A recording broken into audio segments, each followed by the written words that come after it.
What is up, you all? We are here for a horror and chill stream. Big, what's up? Like I said, you all, I know my streaming schedule is a little funky, but yeah, I decided to hop on for a little bit, man. Rock out with y'all, and definitely smash the like button because it definitely helps. Make sure you subbed up to the channel, and remember, super chats push you to the front of the line. We got a goal going. If we get a total of 10 super chats, we could watch another paranormal video, which last one was good. I don't know if some of y'all was here or not. Last one was good. Or we can watch some fan films and your boy will hang out longer. So definitely also channel members and patrons, got something cool in the works right now for y'all. Definitely become a channel member and a patron if you haven't already. Definitely helps. But with that being said, I'm bringing Terry on. We gonna rock out and talk some horror movies. What's up, bro? We here. Yup, we here, man. We here. Man, I'm not gonna lie, bro. What's next? What's next, man? We done got Scream 7 now. We got Undertone. Ready or Not 2. I mean, you know, Ready or Not 2 is Ready or Not 2. Like, it's like... Yeah, that might be shit.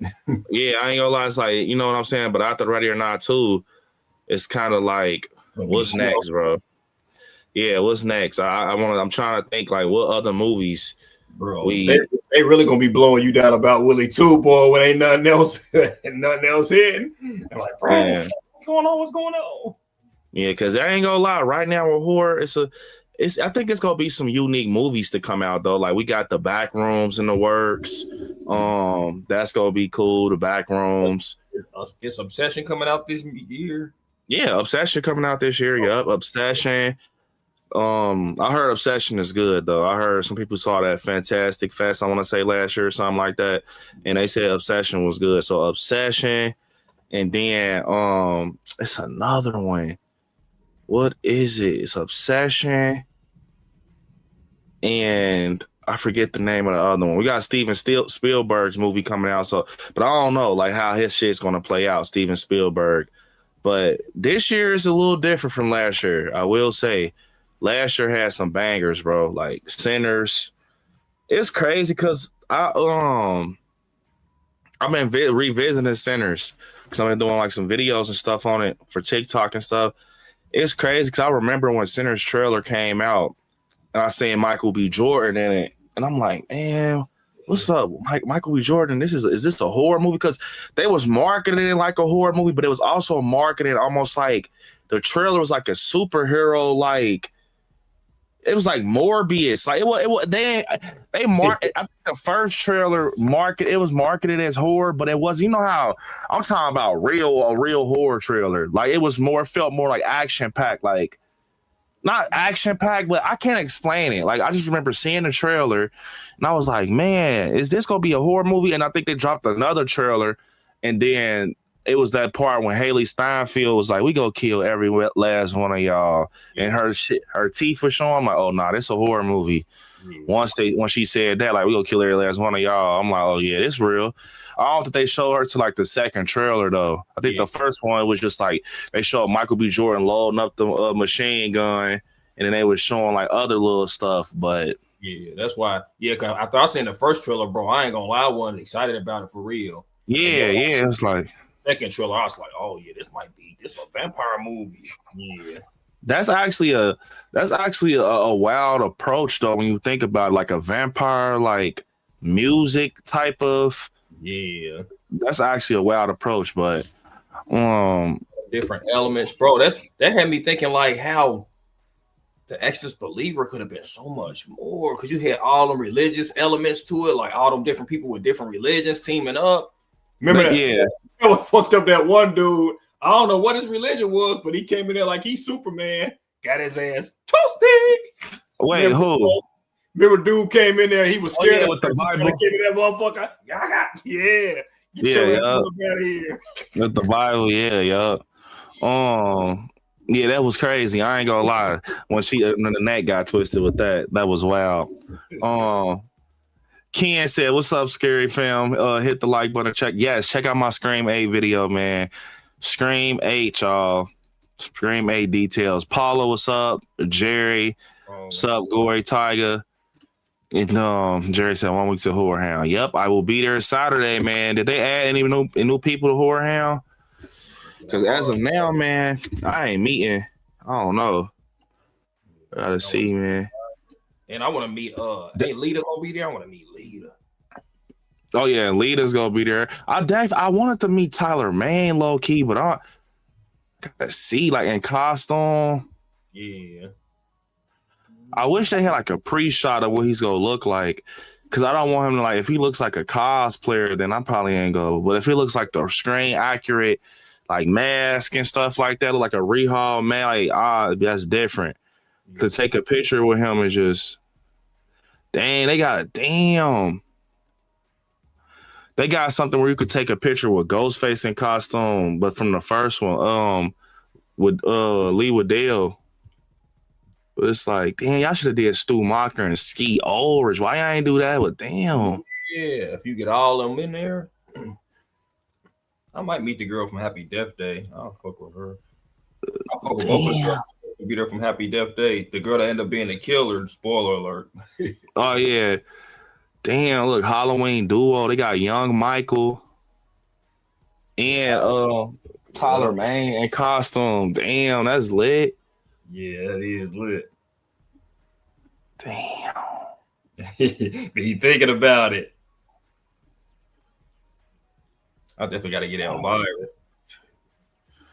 Or Elvira. I know why I'm getting Elvira, chat. Y'all know. You feel me? Lita. Yeah, Lita, baby. That's what I'm talking about. Lita. 70. Damn. Every time Matthew Lillard shit sold out, it sell out. Look, Matthew Lillard sold out. Matthew Lillard sold out. Matthew Lillard sold out. Matthew Lillard sold out. What's the ones that ain't sold out? What's those? The sessions, like different sessions, like session 2, and that's crazy. You got Nancy Loomis gonna be there. Big Foley. The Outsiders photo op is crazy.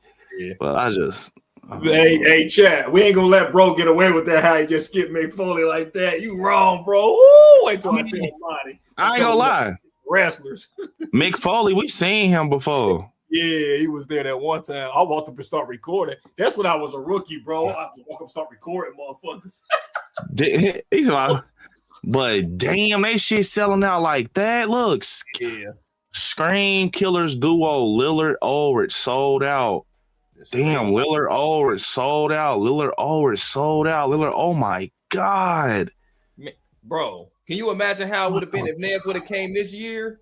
Oh yeah. After Scream 7, man, shit would have been crazy. Bro, remember those lines when Nev came? Those lines for the what's important? What they call those when you ask some questions and shit up on in the auditorium?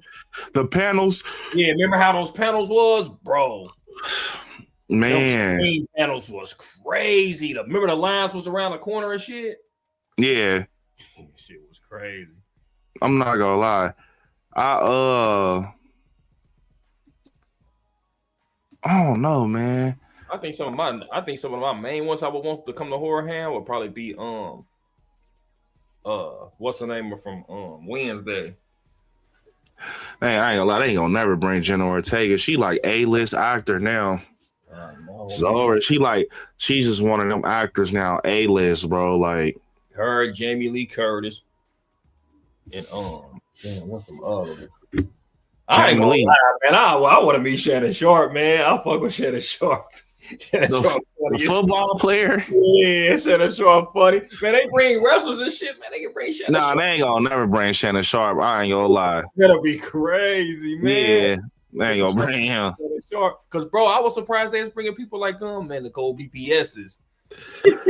Damn, I ain't gonna lie. This Whorehound, I'm gonna definitely be here. What I'm most excited about for Whorehound is the vendors. I want to see because I want to see some new stuff. Like I feel like the stores like Spirit Halloween and then the collectible stores here, they don't have some of the stuff Whorehound got. You know, you got independent artists and stuff like that. So I love seeing that. Wait, Mass Fest ain't this year. Mass Fest. That's where I saw Aunt Gladys. They have it every other year type shit or something. I think so. I think Aunt Gladys, bro. That Yeah, I was just about to say that where they have like some more Aunt Gladys shit and some more long leg shit. yeah. I Man, I definitely want to get an Aunt Gladys piece in my collection. That's gonna be my final piece though. But nobody's doing it. Like nobody's doing Aunt Gladys, bro. I wish, somebody would do a bust of her, bro. I told myself my last big like piece will have to be Aunt Gladys. Like that, not last piece in general, but like for this room. Cause I was thinking about starting to take some of my 1/6 out of the cases but man, I just need Aunt Gladys next to long legs, bro. Yeah. I need, bro. Yeah, I got a feeling after Willie 2 wrap up, you gonna probably fucking create an Aunt Gladys. That's what I was thinking about. And I got a feeling Bia trying to make his own Aunt Gladys. Like fuck it. I ain't gonna be able to create Aunt Gladys because her face, like, it's hard to find. Like, but I will say though, I was thinking about making a life size Willie. Like, that'd be crazy. Yeah, have a life size Willie just to put the screen use stuff on to have it. But I gotta see though. But I know Mad Mass. You could go. He's up in I've been to Mad Matt, Jerry. He's up at the flea market. It's crazy. I just went up to the flea market and I chopped it up with him. Mad Matt got a lot of cool stuff. Yeah, I was chopping it up with him. Man, let me see. 1 second, y'all. Damn, I didn't even know Broski had a video up for the Scream 8 update. Damn. Yup. Scream 8. Let me see. 2026 horror movies. Hold up, y'all. We're gonna watch an undertone review. What's up, Primo? After I see the movie, hope to see it soon. Ooh, definitely appreciate it. Let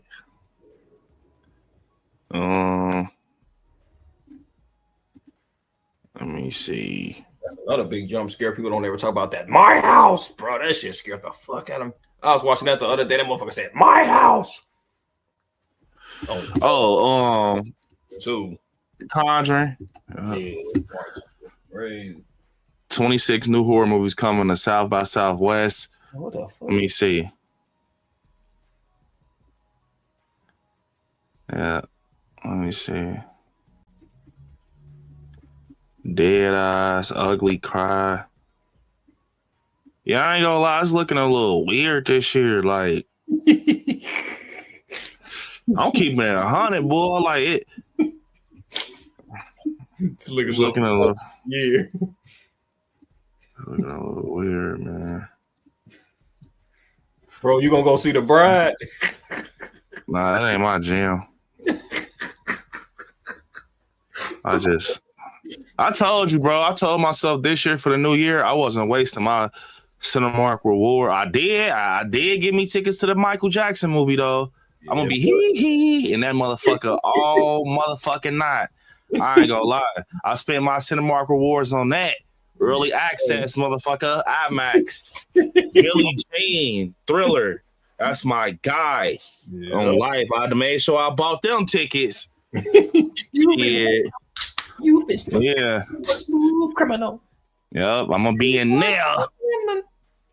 Yep. Yep. And for the ones that's new in here that did not see the announcement yesterday, we are officially, I announced it yesterday, so it's gonna be a lot of shit that's a little rocky on the channel, but we are officially filming Willie 2. We filmed the day 1 of Willie 2 recently, so the streams are going to be a little funky. I see it's only 12 people in here, but that's because I didn't have this schedule. I just did it, try to squeeze one in, but we're going to see how this stream play out, see if I should hang on a little longer, but it's going to be like this for a little minute, y'all, because we shooting Willie 2, man. So I can't schedule them out because I don't know if I'm going to be tired. It was legit. Like today, I was like, damn, how do I feel? Should I chill? Which I'm still be hopping off here a little early probably, but it's like, should I chill or should I, you know what I'm saying? And then I was like, nah, I'll hop on just a little bit because we got another shoot day coming up. But yeah, Bone Temple, ass, Send Help, didn't watch that. We Bird is Dead. I didn't see that, but I had an early screener for it, but I didn't get to do it, all the stuff with Willie. Primate might be in my top 10 at the end of the year. Primate wasn't bad. It was a copy of what's name, but it wasn't bad at all. I like Primate, but yeah, it wasn't bad. Whistle, I didn't watch it. I heard bad things. Iron Lung, I didn't watch that. Like, I'm glad though. I saved my money on because a lot of people was like in equality or whatever what fucking word I'm looking for. Like, yeah, bro, that movie was ass. There was a lot of people agreeing with each other. I said equality. What the fuck is that even a word? Night Patrol. I didn't see that. They got Justin Long in it. The Bride. I heard this movie is weird as fuck. I heard it's super weird. Dracula. Didn't see that. Scream. That's crazy. That's crazy. 31%. I told y'all I was gonna be like that. Scream 7 is 31%. Man, when people be hearing my rankings, they be so surprised to me because I got Scream 7 ahead of the first one. Scream 7 number 6 on my list. I mean, the first Scream is number 6 on my list. Scream 7 in my top. So you don't like the first Scream? I do like it. It's just the killer's too goofy, man. At the end, not what's the name ain't too goofy, but what's the name when he on the phone and shit. I'm like, man, that shit too goofy. Yeah, I liked it all the way up until the reveal. But what's the name of Billy? I like Billy's character though. Billy was batshit crazy, man. Yeah. I ain't like that part though. When he put the finger in his mouth, corn syrup. Like, dude. Say, corn syrup, the same stuff they use. Which I forget what he said. Oh yes, corn syrup, pig blood they use for Carrie. The pig blood. What it is, bro, like, but like you said, you know what it is, bro. I think that man, 2 such a vibe because the reveal was crazy at the end with Mrs. Loomis. She was bad shit, and then the ending too with Jada Pinkett and them. I like, yeah. That only part I ain't like is that part where he listened to this shit. Like, come on, Omar Epps. Like, I gotta put that part in there. This motherfucker listening. Yeah, freaky ass motherfucker, ain't he? Yes, boy, listening to shit in the bathroom. No, it's crazy word. Yeah, you heard it said it was like ooh. Yeah, you got a whole ass Jada Pinkett sitting in the fucking theater waiting for you to get back, and you in the bathroom. Peak squeaky. Man. Come on, bro. You tripping. Man, a stab through the ear. You know that shit gotta hurt. Word. Yeah. Hold up, y'all. The first scream in the beginning was crazy too, though. Yeah, first scream, yeah. Surprise, Sydney. But do you plan on? I want to see Dolly, but I literally ain't got time to see shit for real right now. Yeah. I'm trying to get Willie done, y'all. I ain't rushing it, but I ain't taking my precious time either. Like I'm not gonna lie, because if I take my precious time, then sometimes it's crazy. Sometimes just because you take your time don't mean it's gonna be good. Yeah. I done drew pictures and shit in school, took my time, that shit was ass. I mean, I do know how to draw, but like it's all about like if you love what you're doing and you know what you're doing, but still take your time. I'm talking about taking your precious time, because sometimes that make you be like not motivated to do shit. You just keep taking your time. Yeah, but a prime example would be like a motherfucker going to the gym. Like if you take your precious time going to the gym, you're gonna fall off because you're gonna start getting comfortable not going that much. Like, yeah, you gotta do it while it's only gotta strike while the iron hot. Like you gotta just know how to move with movie making. And I'm the type I like consistency. Like I like traction. So if I'm like, day, get it over with, boom, boom, boom, boom, boom, boom. Like I'm not the type, man. Like I'm not. You gotta think. With Willie, I'm working with kids, adults. They got jobs. They got fucking lives. They got kids. I got college students. I'm working with people, college students, all types of shit. So I have to move low key. Like I can't just sit around like I'm gonna just do a stream over filming Willie. Nah, I can't do that right now. Like I just can't do certain shit right now, bro. Usually I go to Whorehound the whole weekend. I can't.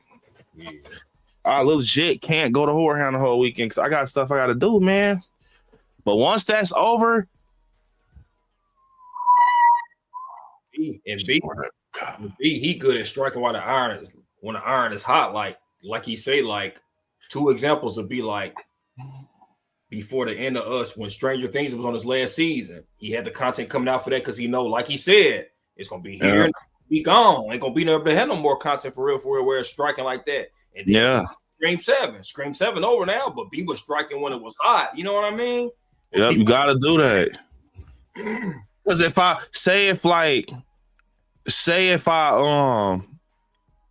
Willie, like I said, a lot of people donated too. So y'all, the people who donate and the fans, y'all motivate me so much because like it makes me want, because y'all want to know, like I'm gonna tell y'all, it's hard.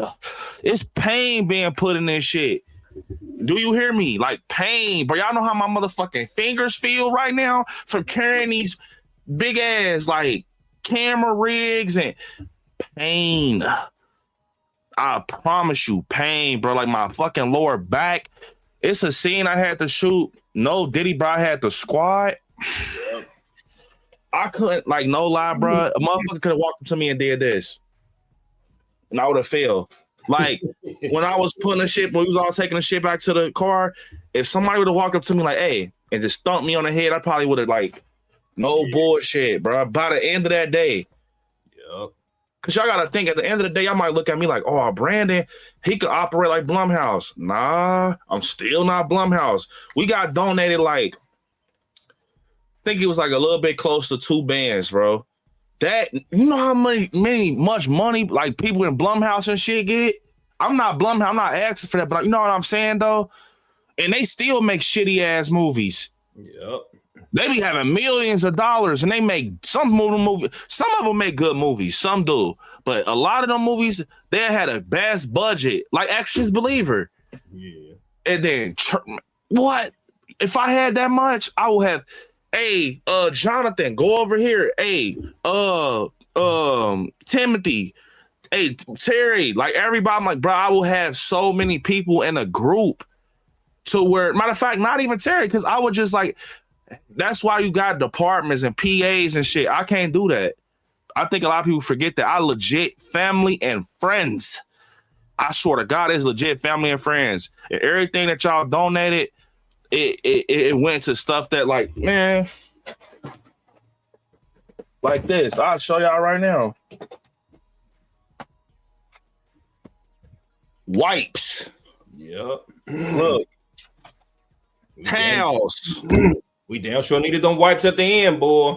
Look, yep, wipes. Yep. Gloves. Yep. Like that shit, bro. You keep buying that shit in bulk and everything, bro. That shit start adding up. Yeah, that ain't like, oh, we gave Brandon this much and he's about to have a fucking no. I could like literally, you gotta think of shit like that on set. People getting messy, food, people gotta eat. Buddy, water never tastes so good 2 days ago. Oh God, I think I down like 6 waters, bro. Yeah. I swear to God, bro. I think I down like 6 waters, bro. Yeah. I was thirsty as fuck. I was thinking of how much I be taking water for granted, but then every time you drink that shit, I'm like, bro, this shit. A lot of people right now. Man, I want to say a real quick message. Let me get into the chat, y'all. I have a lot of people that reach out to me, which I think is so cool that y'all reach out to me because I'm nobody. I'm nobody when it comes to movies, bro. Like not movies, but like filmmaking. Like I'm a rookie, just like y'all. But I get people like, man, what's some tips and tricks? I watch Willie, da da da da. Just make sure you want to do it. Yep. Make sure you got some friends that love you, man. Like literally, and that really see the vision and want to help you just to help. Like, you know what I'm saying? Like, really, like, make sure people ain't in it for the money and shit like that. Like, bro, looking up, can you pay me to act? Bro, I'm nobody right now. I wish I could. You gotta have people that's willing to do shit like that, cause, buddy, it's a lot of hard days making a movie with like a low budget. Like, it's a lot of like elbows to the ground, knees hurting. Like, I swear, but it be. The beauty of it is when it's over, I might jump through the motherfucking camera, bro. I might not even tell y'all when Willie done being filmed. Like, I might just one of these days be throw a fucking confetti party or something. Y'all like, yeah, people, he done filming Willie because beat energy is just different. Like, cause like, gotta think about this funky ass weather in Cincinnati. Like, look at this shit, bro. About to show them this shit, bro. Like, this is the shit right here that people be having to deal with. I'll tell them, motherfucker. Look at this stupid ass weather. Yeah, shit crazy. Look at this dumb ass weather, bro. It was 70. And then out of nowhere, it dropped to 50, 61, 48, 74. Man, that shit, I ain't gonna lie, that shit worse than a moody ass female, boy, because like, what is going on? Yeah, I was gonna jump back to 74 and then go back down again the next day. And then, like I said, the scheduling. College students, kids in high school, adults that have jobs, my life, I'm a father. Bro. Fucking, yeah, man, it's so much, bro. B, real quick, tell them about like scouting for locations, and then when we actually on set, you got to worry about the motherfuckers while you on a set. Motherfuckers walking into the shot. Oh my God. Like, I'm not gonna lie, man. That shit, like, that'd be the worst. Like, somebody will see you filming a movie. I'm the type, if I see somebody filming a movie, I would like to see it. Cause you know what I'm saying? But I won't come in no shot or nothing. Yeah. Like, I was like, I would like to see it from afar. But man, it's people that legit, we was shooting some shit for Willie too, bro. That walked right in the shot. I had to go up to a person. Terry did too. I'm like, man, can we please just get this shot, man? Yeah. Please. And you don't know these people. Yep. But we did have some cool people that was like, hey, man, you shooting a movie? Like, it's a horror movie? Like, that looks creepy, bro. Like, have fun doing it. Like, but we do need these other people that just, I'm telling you, bro, you got to have heart. You got to have heart, bro, to do a movie, bro. Because I see why a lot of people quit.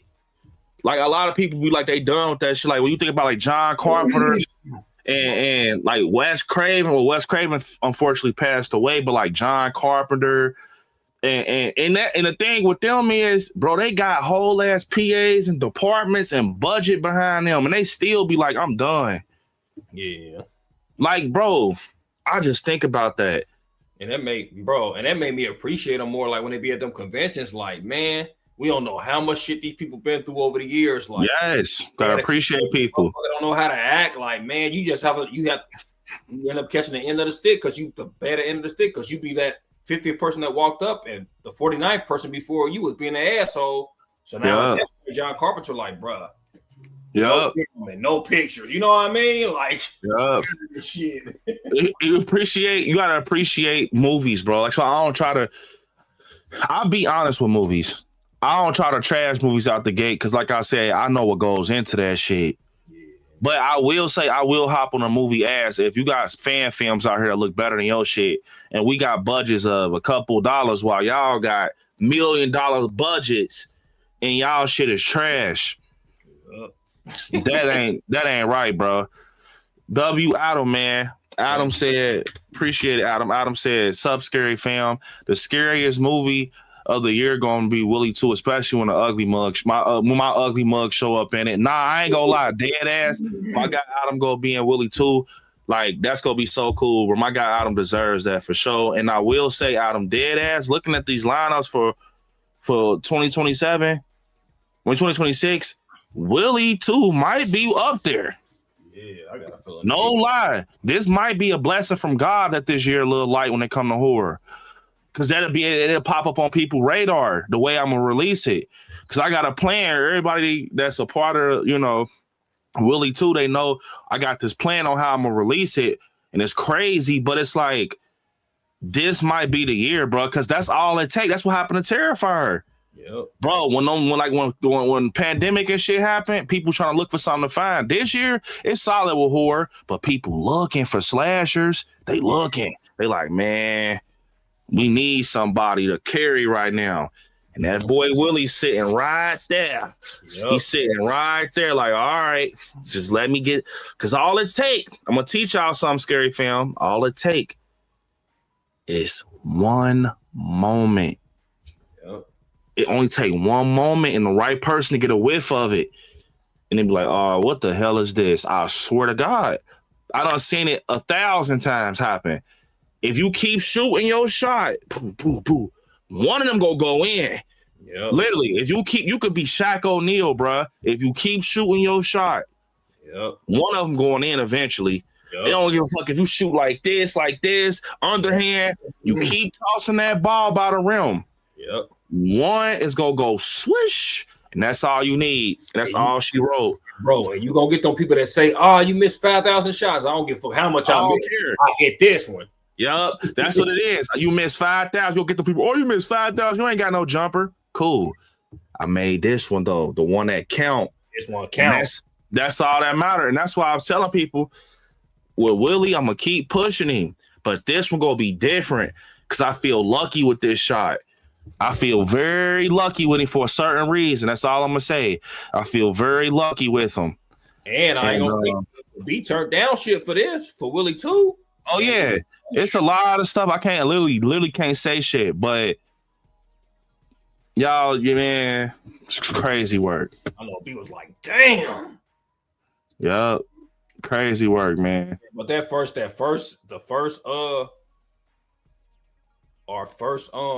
like actual what I was recording the other day. Yeah. Oh, Willie was doing some crazy shit, man. Wait till they see the video. Yeah, he wilding in this, y'all. Yeah. He wilding in this. Oh, bro, it's no bull. Like, I'm not gonna say nothing, but it's a scene that me and Terry, we literally, soon as we seen it, that's the one. That's the one when y'all see it. Well, at least one of the ones. Y'all go, everybody, I'm telling you, that's the, and it came out exactly how I imagined it on the script. I'm like, there it go. It was like, soon as we seen, I'm like, hell yeah. I knew it was gonna be like that. Yep. I knew it, bro. I can't wait for y'all to see it, though. And I'm gonna tell y'all when the movie come out, I'm gonna tell y'all this the one. One of the scenes I was talking about that I knew the Scary Film was gonna be like, bruh, they wilding, bruh. That last scene, bro, we was crap. Willie was on bullshit in the last scene. The last scene we shot. Yeah. Gonna be good shit, man. Gonna be good shit. I can't wait for everybody to see it. Like I said, he ain't playing it ain't no slashers coming out this year. This my guy moment right here. I know it's a YouTube short or whatever it's gonna end up being, because Willie right now, Willie 2 is a large scale. It's large scale from how it looks from afar.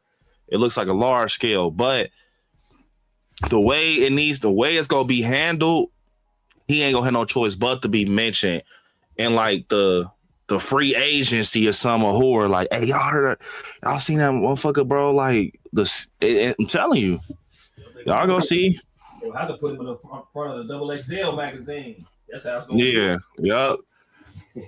But nah, seriously, Adam, bro, I think this year is gonna, at least I could say from what I'm seeing with horror, I think Scream was a good release. Undertone kind of it dropped the ball for me. Dolly, I haven't seen that yet, but I think that's going to be crazy. But looking forward to horror movies this year. There's some good ones, but I just think Willie's going to definitely catch somebody's eye this year. I think he going to catch somebody's eye this year. If well, if it comes out this year, I don't know, like dead ass. Like I said, I'm not rushing nothing. We just going to see what happens. You never know if we got to do reshoots and shit like that. Yeah, I definitely do not want to rush a damn thing. I want everybody to just understand that it's gonna be worth it though. I got y'all. Like I said, it's gonna be crazy. Man, no, that shit gonna be crazy. Cause that music we got already is crazy. Yeah. It's just so good. I asked to hear that music again while we was in the car the other day. I forgot the eggs. I want to hear that theme again. Cause I think B said, I think you said that's gonna be the main theme. I think. Yeah. W Adam, bro. I got you, bro. I got you. I'm gonna be hitting you up. So be looking out for that, Adam. Or like I said, be in these streams, because I'm gonna have to tell you when to be looking out, so I can get that for you. So get a nice Get a nice photo of your face, man. Let me see. What I got from my guy Adam? W Adam, bro. Oh, she plays beautiful.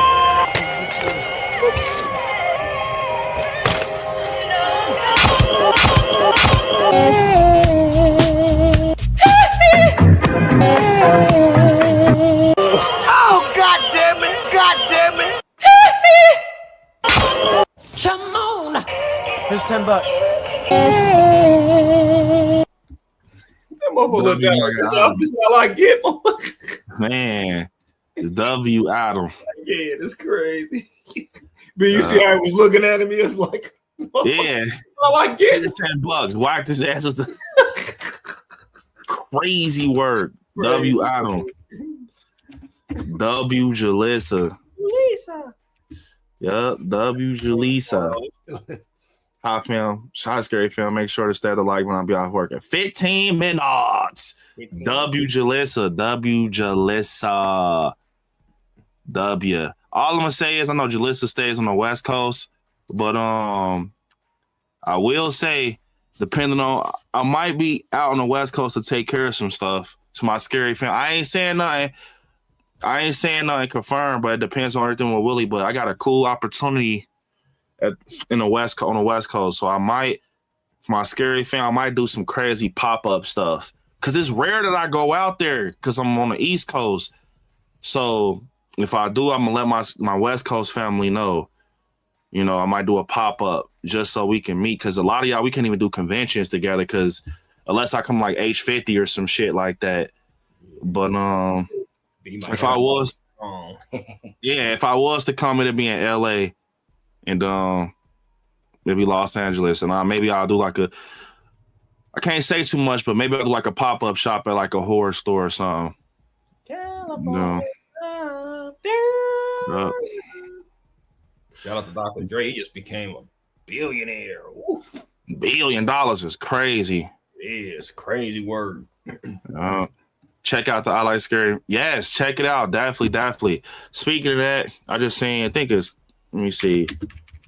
This Captain asked about Willie merch. So we do have Willie Part 1 merch. As we speak, we got Willie Part 1 merch. Willie 2 merches. I just can't focus on that right now, but it's some stuff in the work. But I got y'all though. Y'all know I got y'all, man. Let me see. Look. Let me see. On the official ILIKESCARY website, man, look. Got the Stay Scary shirt. We got the ILIKESCARY VHS shirt. We got the Willie Trucker hat. Then we got the Willie shirt. ILIKESCARY. So that's what we got right now. Got my videos down there. But yeah, definitely. Yep. Check it out. Jalissa posted the link in the chat. Shimon. I'm gonna get that. I want to take my son to see that Super Mario Galaxy, man. He loves Mario. Be a good movie. Yep. Peaches. Peaches. Yeah, East Coast. I love the West Coast though. It's something about the West Coast.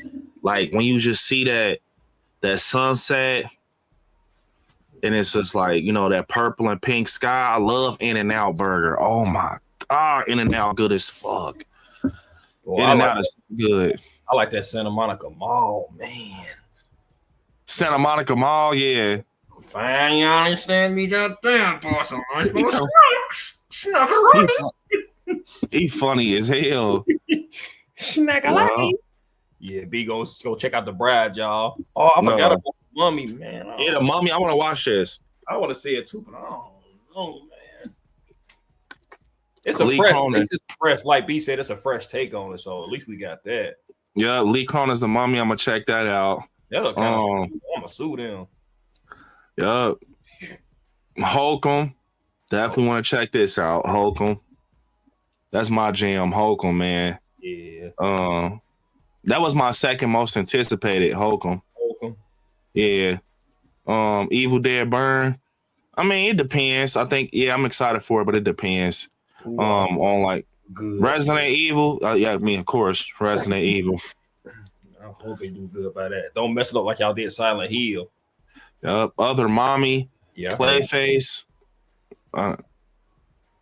Werewolf.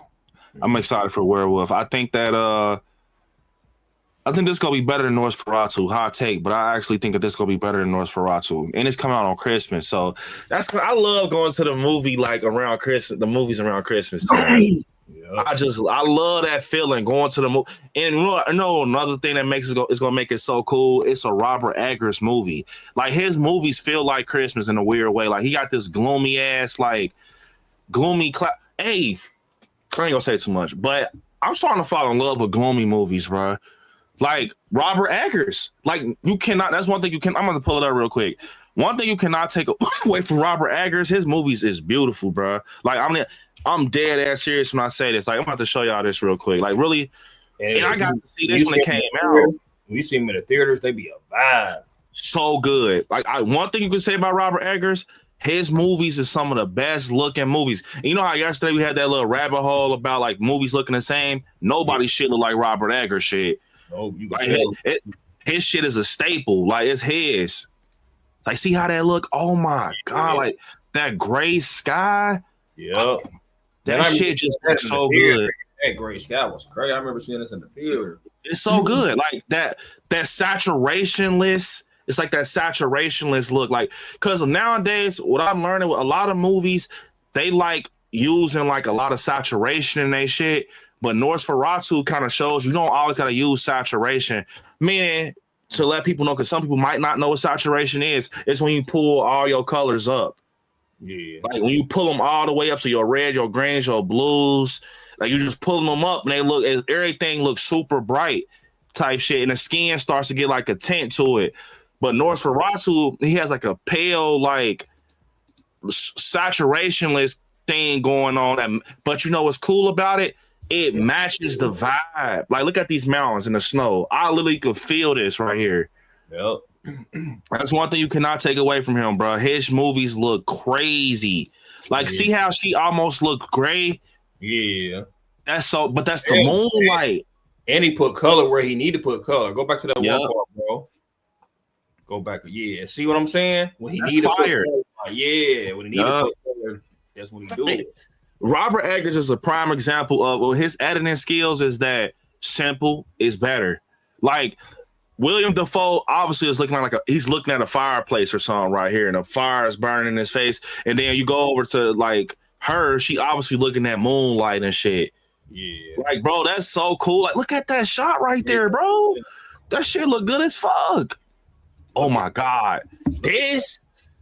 This looked like some Harry Potter shit. I think the reason I like Robert Eggers is because it reminds me of Universal. Like when you see the Harry Potter shit in the far distance, that's why I like Robert Eggers, like the look of his movies, is because it gives like Harry Potter vibes, like just icy skies and big castles. And I just like it, bro. You got a contrast of that picture. Look with the fire with it, like, man. Yeah.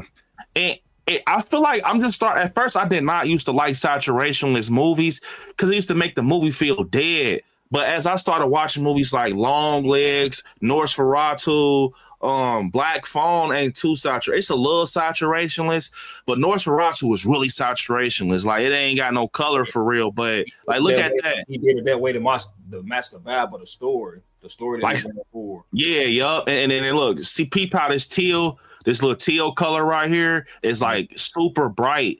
Man, I love that shit, bro. Captain boy. That dark color, bro. Oh my God. Bro, look at that. That's good shit. That's why I said you gotta respect him on that. So Werewolf, I'm excited for, and it comes out around Christmas time. I'm excited for it visually and to see the story that he gonna tell about a werewolf. Cause I feel like Robert Eggers gonna kill a werewolf story. I ain't gonna lie, like, because I know a lot of people. I'm gonna be honest. A lot of people, and it's okay. Seriously, it's okay. I feel like a lot of people don't like those ancient movies. What I mean by ancient is when they're on horses instead of a car, when they got the top hats and they got the eye watches and shit, or the little pocket, not the eye watches, but the pocket watches with the little one eye on the that takes people out the movie. But some of them movies, y'all gotta give a chance, bro, because just because it ain't in modern day time, like Immaculate, like just because them movies ain't in modern day, some of them old school movies with the horses and the dungeons and the torches and shit, bro, be some of the best movies, like cinematically, and it be like you get pulled in quicker with them type of movies because you go in their theater trying to figure out, all right, man, it's an ancient movie, so what the fuck can they like, you know what I'm saying? But the whole time they be having to work with simple stuff, so it'd be good. And y'all, I'm gonna tell y'all this too. It's a lot of doors in your mind that ain't been unlocked.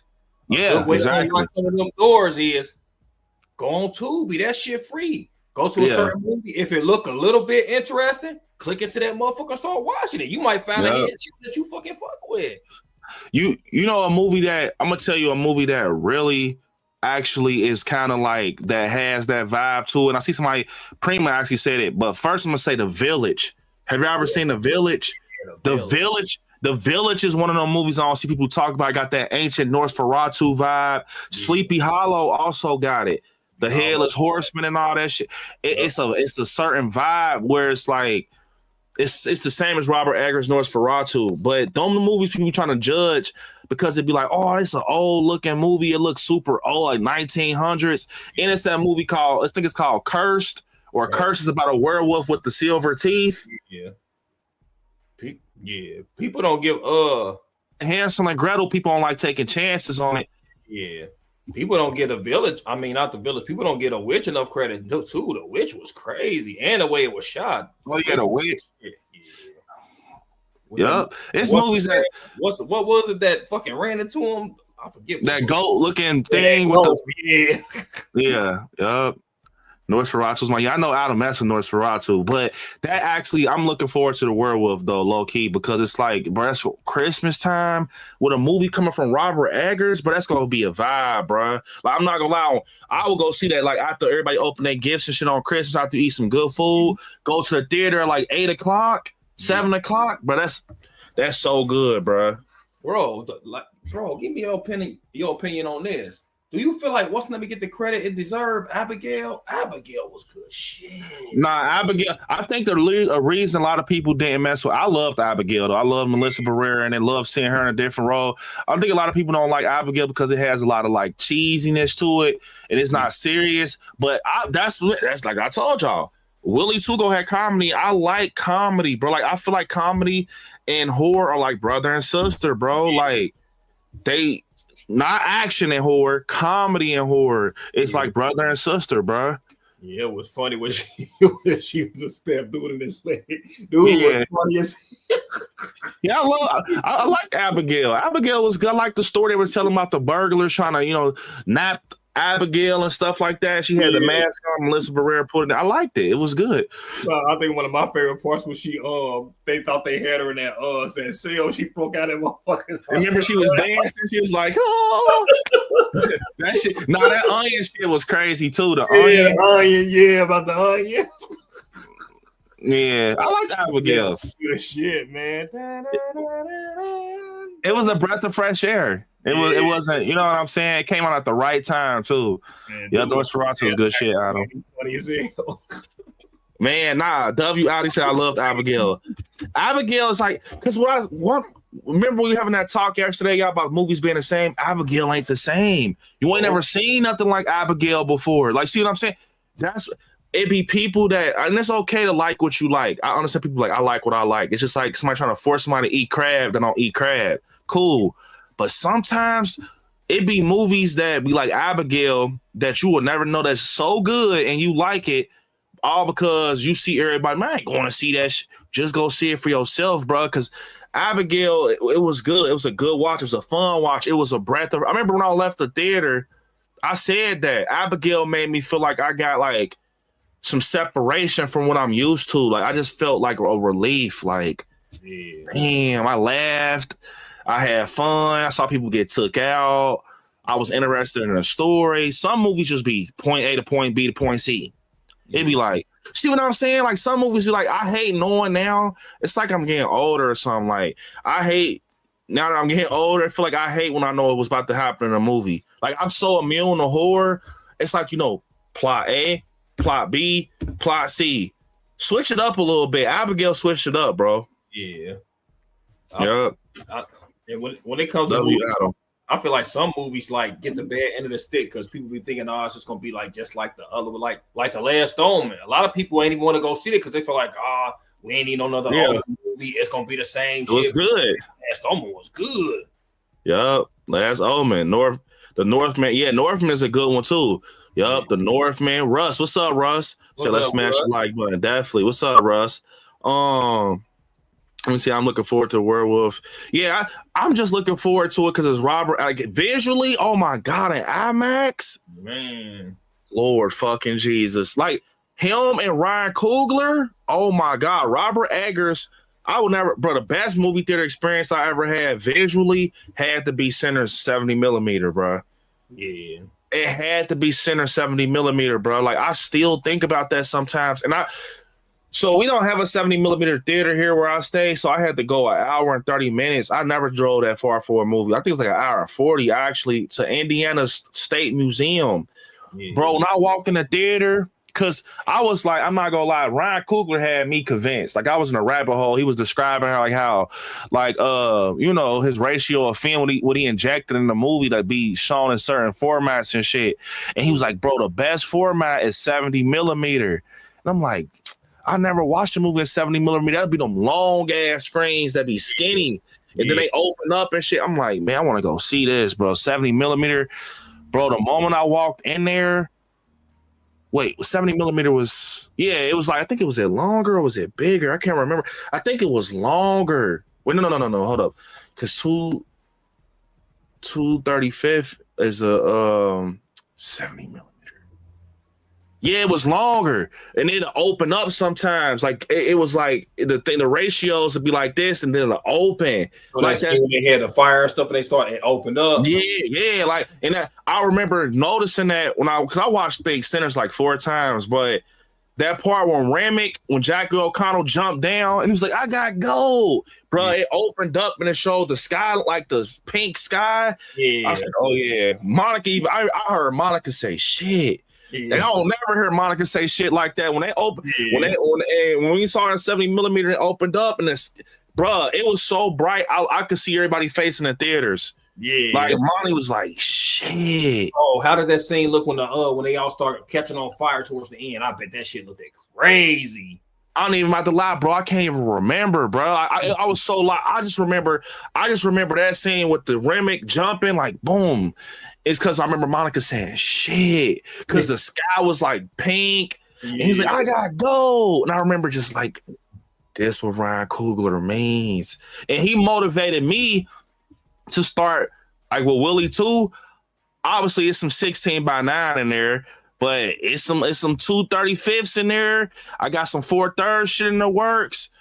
And I ain't gonna lie, he motivated me to start playing with ratios because ratios, bro, they actually do like they you know what I'm saying? They bring you in a little more, bro. Like certain things can be shot in 4:3. 4:3, if y'all didn't know what it was, that's what Long Legs opened up in. When the little girl, y'all remember opening Long Legs and she was like, they opened up in Long Legs and he was like, I guess I didn't wear my long legs today. And it's like them black bars on the side. Yeah. Back in the day, people like not back in the day, like a couple years ago, motherfucker be like, man, I don't want to see that. And don't get me wrong, some movies don't fit that vibe with a 4:3 or a, you know what I'm saying? Usually movies are like 2/35. I'm thinking I'm saying that right, like 2:35, or then that's the average. But the 16:9 is for like social media, YouTube and shit like that. But I got I got some trickery I got going with Willie that it's gonna look cool, bro. I'm telling y'all, it's gonna look so cool, bro. Because Terry saw something I did on set because he got to see the monitor. Yep. He got to look behind me, and I'm like, Ryan Coogler motivated me, bro. Like, basically, he was in the interview, he's like, take that risk, bro, with them ratios, because it make your movie feel like it's almost like with content. Like, when you're doing a YouTube video, you got to put, like, transitions in there to not bore the audience. Like, for example, if y'all notice my videos, sometimes I'll do up closes on my face and I pull out, or I do like a fade. You gotta just fuck around with the screen sometimes because you don't want it to keep being like. Yeah. Sometimes you like Ryan Cook, like I just said, in Sinners, when he opened that screen up and you seen it, it's like, damn. Then it's the sound and shit too, bro. One of my favorite scenes is when old girl, after they got litty, old girl was singing that pale, pale moon. They were stomping. Yeah. That's the most the beat. Man, and she sound good too. Like that's what I said. Pale, pale moon. That's it. I remember that.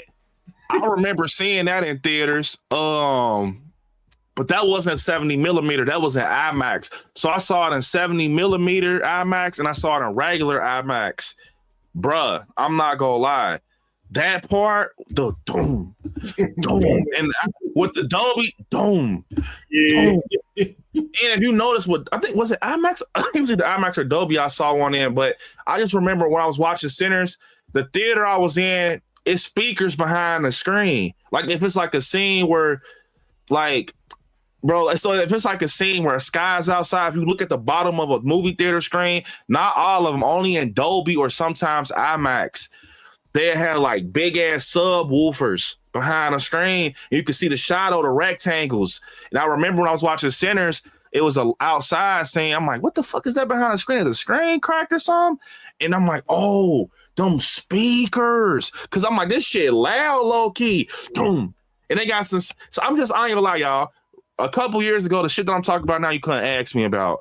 But now that I've been looking into it, trying to be on a filmmaker shit, like it's so much stuff that go on in movies like D-Box. It's where you feel that shit in your seat. So I'm trying to teach y'all. So it's a lot of different formats you could watch a movie and get different experiences. So it's something like, it's called D-Box, where in your seat, like you feel it. Yep. IMAX is a bigger screen, so it's for visuals. That's when I'm gonna see Michael Jackson in. I need to see like I'm on a stage with that motherfucker, but yeah, IMAX is for visuals. Dolby is what I saw Undertone in. That shit, what a sound. Boom, boom, bro. I'm telling you that it was to the point. Dolby is so crispy clear when it comes to song. Bro, when she took the headphones off in Undertone, and by the time she take her headphones off, it just, you can just hear the rubber on that shit. Like when she's taking it off, it's like, damn. But So I got a question. What's the best way? If all the way you talking about the theater experiences, what's the best way to see 78 then? Halloween. So I don't know what ratio Halloween is shot in. It's probably 16:9 or some shit. I don't think it's in an IMAX format. But if you could, I'm telling you, Halloween 78, it had to be Dolby. Dolby for that sound of music. Darn. Especially like if you watch Halloween Ends or Halloween Kills. Yeah, Dolby. You got to see Halloween. Boot stomping. Boom. Yeah. Adobe, I'm telling you. Look, I'm about to show you. I think I got a picture. When I just saw Undertone, I had it. When they say "darn." Yup. Darn, darn. Yeah, buddy. Yup. Big shout out to A24. Look, Dolby. I got to see that shit in Dolby Undertone. I will tell y'all, the movie, in my opinion, that was my movie of the year. Unfortunately, it fell short for me. Is it the best movie? No. Is it the worst movie? No. It's just in the middle. Like, I feel like Undertone is a movie that's going to have people split down the middle. Like, you either go like it or love it. Me, I have a different love for it because I'm a podcaster. I do YouTube. So I understand a lot of stuff that Evie was doing technical, like shit. And I'm not gonna spoil nothing for y'all. I know Prima's in here; she wants to see it, but like they utilize the fuck out of sound, bro. That's why they're not lying. I will say this: they are not lying when they're promoting and they say this is the scariest movie you will hear. I swear to fucking God, it is. Like I said, it definitely for me it fell short, but a movie to me could still be the scariest shit you ever seen and still be like wacky as hell. That's how Undertone is. It's a slow burn, but I'm telling y'all, it's some of the scariest shit I've seen in a movie in Undertone, bro. Because it's like it utilizes like, yep. Because B done had those experiences a lot of times. Like, take the earphones up, man. What the fuck was that? Yeah, on a scale from 1 out of 10, scariness, 9.5. 9.5. 9.5 on a scale from 1 out of 10 when it comes to like the creep factor, the frightening. Yeah, bro, it's a scene in here, bro. Especially when you're experiencing it, and you like picture yourself as her. You know what I mean? That makes shit make it scary because you picturing yourself as that character. Like, what if I was in this situation? It was because I was in a viewing with content creators, like movie critics.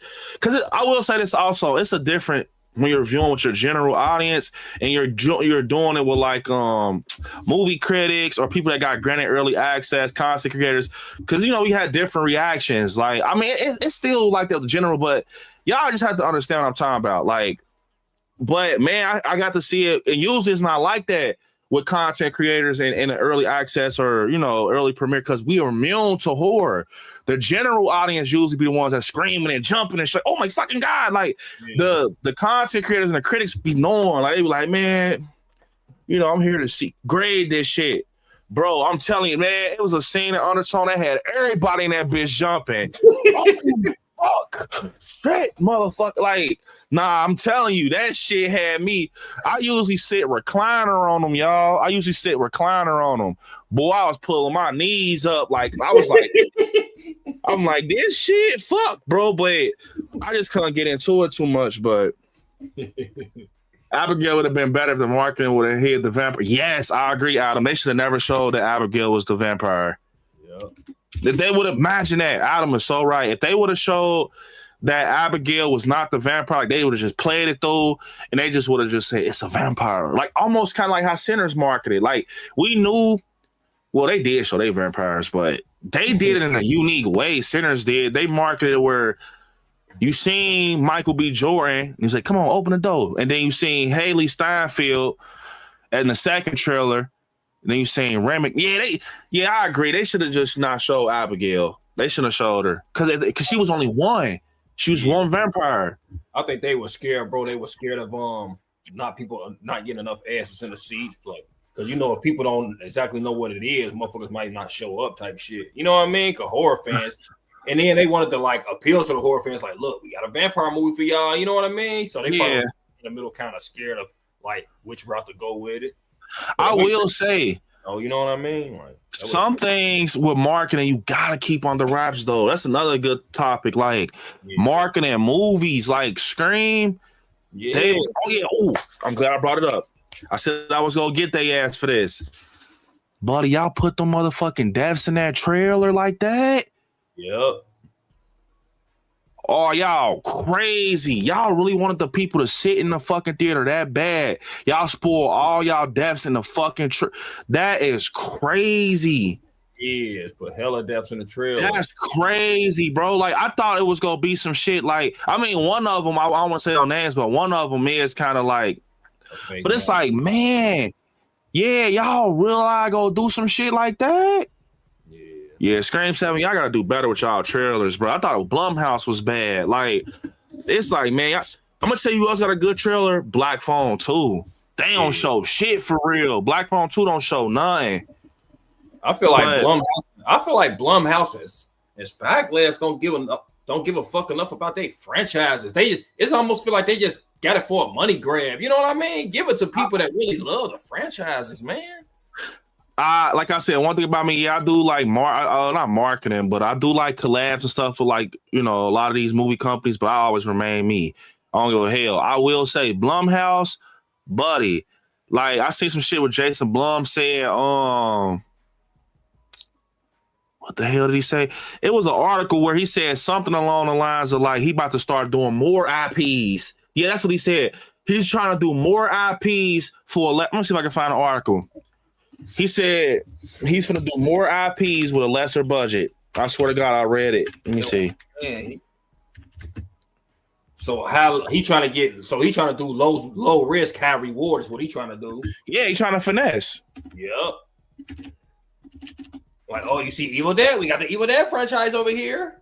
Because that's basically what they did with Scream 7. Like, look, hey, we got Neve Campbell back. Oh, look. You know what I mean? Like, bro. And then in the long run, I'm not gonna lie. In the long run, it's smart, but it's dumb as hell. Here you go, right here. I'm about to show y'all. Look, Jason Blum on shifting more horror IPs and plans to make, and it's real. This is the Hollywood Reporter. Jason Blum on shifting to more horror IPs and plans to make under $1 million movies. Under $1 million movies. So he's trying to make movies that's under $1 million. I'm not gonna lie, bro. That's how you start getting them crappy ass movies, bro. Yep. I'm not gonna lie. That's how you get them crappy ass movies. You start trying to be cheap, because I ain't saying you always need movies that's that expensive, but in your case with Blumhouse, you do. Because you remember they doing a Blair Witch remake or some shit. Remember they talking about a Blair Witch remake, and the one thing, it's so much I'll be learning with movies now. Like some movies don't recommend, require a lot of budget. Like Blair Witch probably just like foot to the ground in the woods, shadows. But movies like Halloween, like an Exorcist require a lot, because you gotta think prosthetics, makeup, the actors you hiring, the blood, the rentals, the areas, the sound stage, the equipment, the stunt doubles, all that shit, bro. You gonna need, and you gonna need more than $1 million if you try to do Nightmare on Elm Street over. Oh yeah, Nightmare on Elm, because Black Phone probably require a lot of money. Yeah. I'm not gonna lie, because not the first one, the second one. Because they had the fucking no. Because Scott Derrickson, I take that back. I don't think Black Phone 2 needed a lot of budget, because they was using like harnesses and shit with what is her fucking name? Madeline McGraw. I saw it behind the scenes. So them scenes where the grabber was invisible, they was using like a lot of harnesses. They was using a lot of practical shit. And I think that's why a lot of filmmakers, they're trying to go back to practical stuff, like on some Killer Clowns from Outer Space shit, where they were actual people inside the costumes versus CGI, because that digital shit is what costs. Yeah. When you, like, by the grace of God, I know how to work like Adobe Premiere and shit, but it's a lot, bro. Like I don't even want to get into that, because y'all, it's like talking Chinese, but I'm telling y'all, bro, that's why a lot of people going practical, bro, because of the budgets. It's because, and to be honest, practical is the best way, because you are in control versus AI, CGI, computerized shit, and it looks better. Yeah, bro. Willie, all that shit is practical. Yep. That's what I'm trying to tell y'all yesterday. That shit, bro, I'm not doing none of that CGI, because it don't look real, bro. Like, bro, the blood, you can tell the difference between corn syrup and food coloring and all this shit, and a good mixture of some good blood, which then you go to a CGI's blood and it just look like a splat, or it look like so like factory. Yeah. Like, it don't. I see why people going back practical. That's all I'm gonna say. And they knowing a lot of movie critics like pointing it out, like, man, yeah, it's shitty. It's bad. Yeah. Like, who was something? It was somebody recently that had some bad CGI. I remember they made a. I remember they had a CGI baby in one of the Twilight movies, man. Oh, Strange Chapter 2. That fucking bear. Like, that's dumb as hell. A lot of brothers in there. CGI hurts movies now. It used to be good. Like, I understand using CGI for, like, even Spider-Man. Like, I saw some behind the scenes of Spider-Man, a new Spider-Man, which I'm excited for. That's my guy. Brand New Day. He's on harnesses and cranes and shit, swinging. Like, it ain't no CGI. Like, even Spider-Man going practical now, bruh. Like, and of course, like, we got Avengers Doomsday that come out this year. I love Avengers. I'm going to see that. But you know they gonna do CGI. They gotta do. I think the only CGI that's logical, that is actually logical, that's the only pass I will give, is fire. Because sometimes you can't always burn shit. Like, you gotta, like, you know what I'm saying? It's ways around that shit, bro. Like, yeah, I seen that scenes doing fire. It's difficult as fuck. Yeah, fire. Yeah, fire is bad, bro. Like, I'm not gonna lie. Like, fire. Like, as a filmmaker, that's like some of the most dangerous shit to do, because of like fire departments. It's a trick. I want to tell people, it's the alcohol trick with fire too that you could do that's more safer than, like, I think what's it called, pyro. I forget the name of that shit, but fire is some dangerous shit to work with when movie making. So you gotta just, man, make sure, like, you know, It is. And when you're doing a fake fire, it's so hard to get some fake fire to look real. That shit. B was showing me behind the scenes. I'm like, man, this shit don't look real. CGI. Yeah, CGI. Bad motherfucker, bro. It hurt movies, bro. I forgot. Was that Addie who asked me? Yeah, it was Addie. We was on our table read before the last, and she was like, "Are you gonna do like?" So she's reading some stuff in the script, and she was, "I wanted to know, like, are you doing CGI or like practical stuff with that?" And I told her, "I'm going practical." Yeah. So y'all know that like practical with Willie too. Like it's a lot of stuff. Because y'all know B got a lot of haters, man. Motherfucker gonna be looking for some shit to hate on. I just do practical. Man, you know they gonna try to say something. And practical is funner. It's fun. Like, seeing like the key up. Like a lot of my favorite movies is practical. Like Halloween '78, Killer Clowns is one of my favorites. Tales from the Hood, that doll, that puppet, stop motion and all that shit. Like, I think I'm telling you, a lot of stuff looks eerier when it's like stop motion, like it's moving weird, or it's like real slow and it's not like fluid 4K shit.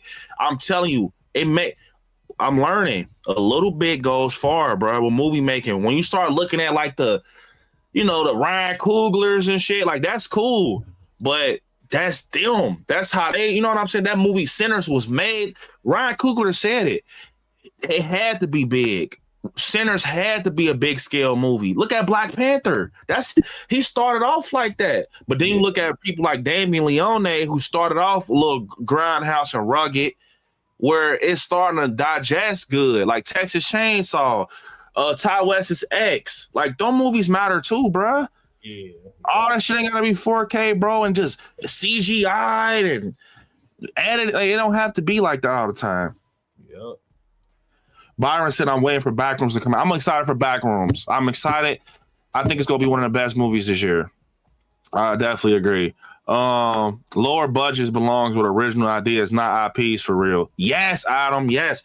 Yeah, Adam. Let me find out, bro. Like you and filmmaking or something. Because that's actually true. I feel like IPs, they belong with bigger budgets because they already big scale movies. You know what I'm saying? Like, they're big scale already. Like for example, Sinners, bro. Dude worked on Black Panther. Like, you know his shit finna be big. Like, Robert Eggers, he's known for big scale movies, castles and shit. Like, that's what he's known for. So it's like, I got a question: is he the one that did Frankenstein, or somebody else did Frankenstein? No, he didn't do Frankenstein. I forget the guy's name. He didn't do Frankenstein. Frankenstein looking good too, though. Man, Frankenstein looking fucking. The one was on Netflix. The one that was just in the theaters. Yeah, the Netflix one. It was on that. Yeah, that looked nice. I'm not gonna lie. Like, you know, the movies like Pirates of the Caribbean and stuff like that. But like I said, lately I've been obsessed with old movies. Like, not old, like black and white is cool too, but you know, like that grainage, like Cat's Eye, like how that shot with Drew Barrymore laying in the bed and you see the troll walking up the thing. He's like, that shit is way scarier than like, okay, a perfect example, Gremlins. We know Gremlins 3 is coming out. If they don't go practical on Gizmo and Mogwai and all them, I don't want to see it, bro. Bro, how much you want to bet Gizmo gonna say this is for Tupac? Really, man, I'm telling you, I hope they go practical. And I think they said they was doing a Killer Clown series or some shit I heard about like last year, like a series or a movie. You cannot do the Killer Clown CGI, bro. They have to be them big, clumsy, 3-fingered, practical. Like, I'm telling you, what Adam just said is true. IPs like Halloween, and for real, for Halloween, you only need budget for like promo and shit and the actors you're hiring. Because Michael Myers, when you go back and look at the trilogy, bro, it wasn't nothing like, and you had Christopher Nelson. You got the go to practical shit. Him, like, he's like the new age Tom Savini, bro. Like, so you got somebody that's working with hoses and fucking scar wax and all these prosthetics, and that'd be the best looking shit. I'm telling you. And another person that does it good, Damien, Terrifier, bro. I'm telling you, bro, look at the BTS Terrifier 2. That scene where he killed what's it, Allie, where she's in the bed or whatever. Yeah. But is her name Allie? I want to say the one that he killed in the bed. Bro, him and Phil Falcone was literally in his room full of blood. He's under the bed with a hose, blowing that shit like and it's coming out her head. But he could have easily hired somebody like, pay you to get on a computer and just put a skirting out her head. Nah, they went, taped the holes, stuck it up that shit, made it like it was skeeting out. That type of stuff, I think it makes a movie, even if it's seen or it turn out the way you want it to turn out. It's the magic behind the scenes. If you did the Terrifier movies like with CGI instead, they wouldn't have been the same. Yeah, exactly. It's that grindhouse gritty feel. Like, that's what I'm saying. I'm starting to appreciate movies that I damn near like, I don't want to say that, but like the high class movies are starting to be like, they starting to be damn near like, I don't know how to explain it. Like, they starting to be like generic. You know what I'm saying? It's almost like okay, like you got your Coca-Colas, you got your Sprites, you got your Pepsis, you got your main lines, you know what I'm saying? But then you got like your strawberry lemonade, your Arizonas, your Fagos, and they taste just as good. Like, okay, perfect example. Listen to me.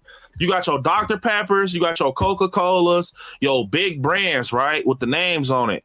But then you got like your Fago Coca-Colas, your Fago red fruit punches, Fantas that taste the exact same as the big shit, and sometimes better than the big. You know what I'm saying? Some of that shit be tasting syrupy.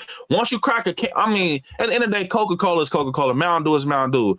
But sometimes the big pricey shit you will open it and drink it, you sit on the table, that shit gets syrupy in like 20 minutes versus a pop that ain't got no name to it. They ain't put too much money in it. You pour that shit in an ice cup, you be like, damn, like what the that's how movies is. Like they be like, Blum, I need all this, millions on millions on millions, and we go get our money back.